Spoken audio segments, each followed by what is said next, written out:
Australia just pulled the sneakiest move I've seen from a Western government in years. And the wildest part, most people have no idea what actually just happened because they disguised it under protecting kids. Let me break this down so even the politicians watching can't even pretend they did not hear it. It's passed in the resolved in the affirmative. Tonight, Australia taking an unprecedented step, becoming the first country in the world to ban the use of social media apps for anyone under the age of 16. That's pretty huge. The landmark law, which overwhelmingly passed with bipartisan support, drawing immediate reaction globally on the very apps expected to be the target of it, including TikTok, Facebook, Instagram, Snapchat, and X. Do we all agree that this is good but bad at the same time?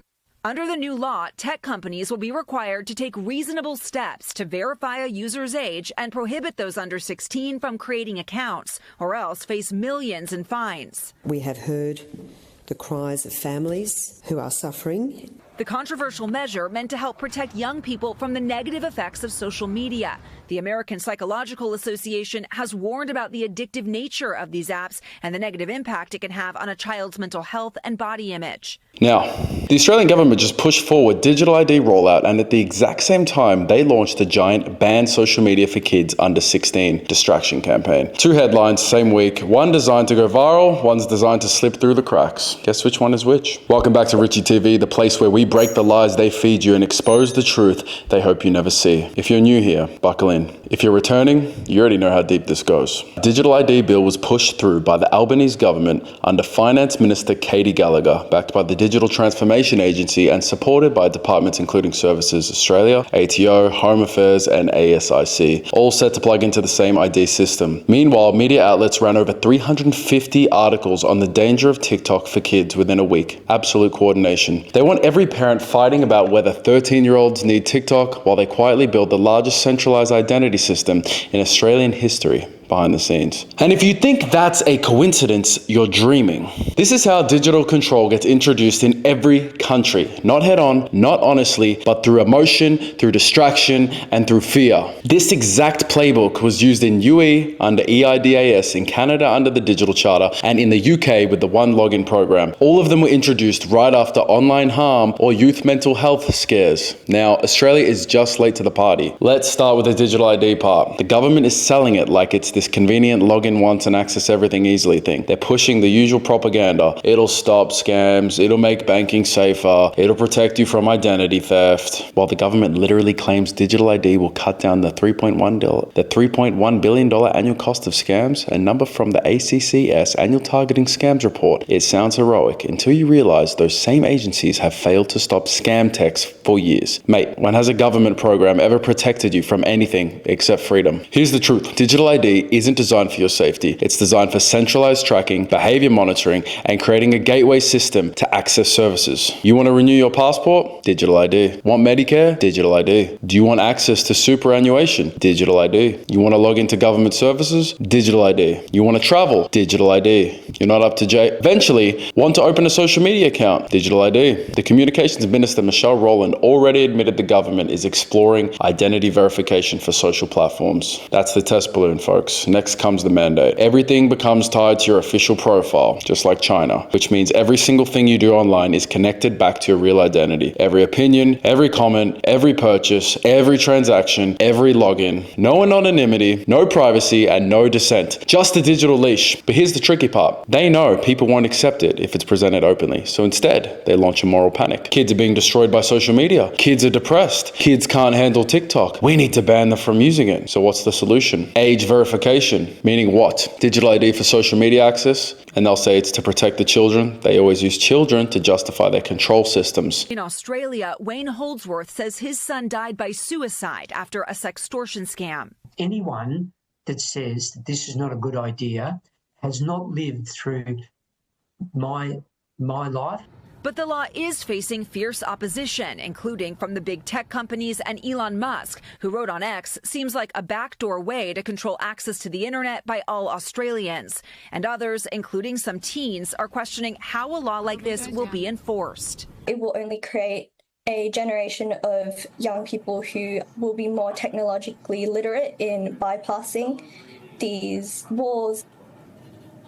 Liz, that is such a good point. How is this law going to be enforced? I mean, that really is the big question right now, and there's not a lot of specifics in the law right now. Gotti, we do know that it could be that they use some sort of technology that's able to estimate someone's age based on a video, or maybe they're going to require users upload documentation proving their age. It's going to be up to the tech companies to figure this out. They have a year to do so before the law takes effect in 2026, Gotti. Thanks for watching. Stay updated about breaking news and top stories on the NBC News app or follow us on social media. This is classic control psychology. Make people scared, present yourself as the solution, then quietly install the surveillance structure behind the scenes. The end game is obvious, a world where you cannot participate online without government identification, where controversial opinions become acts of digital rebellion, where you can be locked out of society, not with handcuffs, but with a disabled login. This system will crush creators, young men with strong political opinions, small businesses, anyone who relies on anonymity,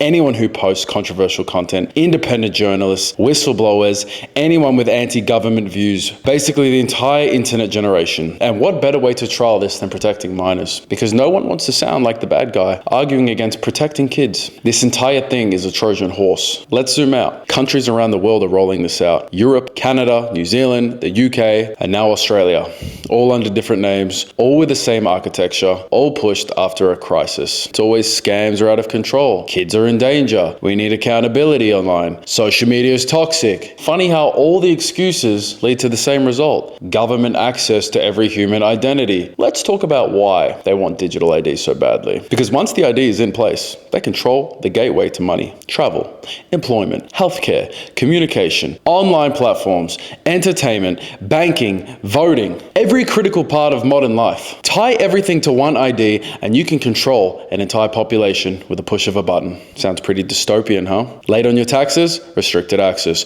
Post the wrong political opinion? Restricted access. Criticize the government? Misinformation strike. Donate to the wrong charity? Flagged. Too outspoken online? Shadow banned across the whole country. Think that sounds extreme? Look at what banks did to Canadian truckers. Look at what PayPal does to anyone misaligned. Look at how social media bans people every day for having the wrong thought. Now, imagine those punishments backed by the very government that you're supported by, tied to your legal identity and impossible to escape. This is the beginning of centralized digital control. This is the foundation for a social credit style future without ever using the word social credit. And here's the funniest part. Australians think it's innocent because of the branding. They always name these programs the exact opposite of what they do. Digital Identity Protection Bill. Mate, it's not protecting you. You are the product. And the timing couldn't be more obvious. While the media was whipping parents into a frenzy about TikTok ruining their kids' brains, Parliament quietly approved the tech infrastructure to build digital ID into everyday life. This isn't a coincidence, this is a strategy. Because if they told the truth, we want to track every Australian citizen, people would write. But if they say, we want to protect your kids from TikTok, people cheer. That's the danger. They're not stopping kids from using the internet,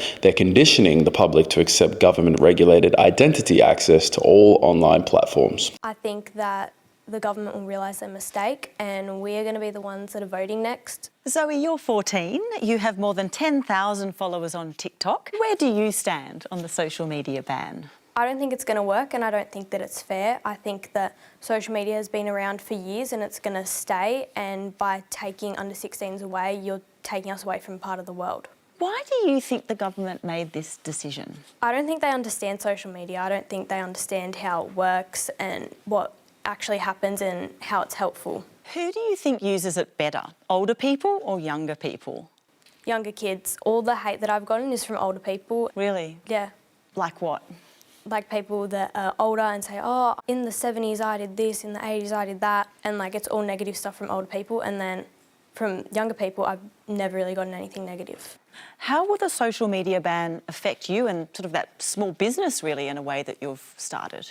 My account will be gone. A lot of my followers are like under 16, so that will be gone as well, and it also affects other influencers that are over 16 and have a career, and then a lot of their followers are under 16 and then their accounts are going to be gone, and then their influencers' accounts will be a lot smaller and they'll miss out on a lot of brand deals and all the work will be gone.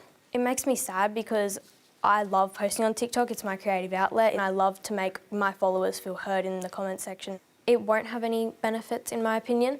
I think that the government will realise their mistake and we are going to be the ones that are voting next and they'll really come out. Now, if kids need digital ID to use social media, guess what happens next? Adults need it too. Then, so do businesses, then creators, then everyone. And before you know it, every login is a government verified login. Everything you say online is monitored like a public statement, and free speech becomes something you technically have but practically can't use. This is the start of digital authoritarians in Australia. The government will say it's voluntary, but watch, one by one, services will require it. Driver's license login, digital ID. Banks, digital ID. Airlines, digital ID. Centrelink, digital ID. Eventually, you can still opt out. You just can't access anything. That's not freedom, guys. That's coercion. They're building a system where the government becomes the middleman of your digital existence. And they're doing it with the exact same subtlety every authoritarian system uses. Not through force, through convenience, through safety, through protecting kids. Now, the saddest part, most Australians won't see the trap until they're already inside it. This isn't about kids, guys. This isn't about social media. This is the beginning of full digital control in Australia and the rest of the world, disguised as moral outrage. Parents think they're fighting TikTok. They're actually fighting for the system that will one day control their own lives. The government isn't stupid. They know once digital ID is fully integrated, they never have to censor anyone manually ever again. The infrastructure does it automatically. You cross a line, your access changes. No trial, no debate, just algorithmic punishment. Sounds good, huh? That's the future if people don't wake up. If you care about free speech in Australia, if you care about bodily autonomy, if you care about privacy, if you care about raising your kids in a country where the government doesn't own their identity, you need to be louder than the headlines designed to distract you. Wake more people up, tell your friends, tell your family, don't fall for the protect the kids smokescreen. The real danger isn't teens on TikTok. The real danger is a government that wants to monitor, track, and control your entire digital life. And once this system is fully built, there's no going back. Australia's sleepwalking into a digital prison, and most people think they're being rescued. This isn't fear-mongering. This is reality. And if Australians don't push back now, we won't be living in a country. We'll be living in a database. Stay awake, stay loud, stay free. This is Taya Ritchie, and you've been watching Ritchie TV. I'll see you in the next one.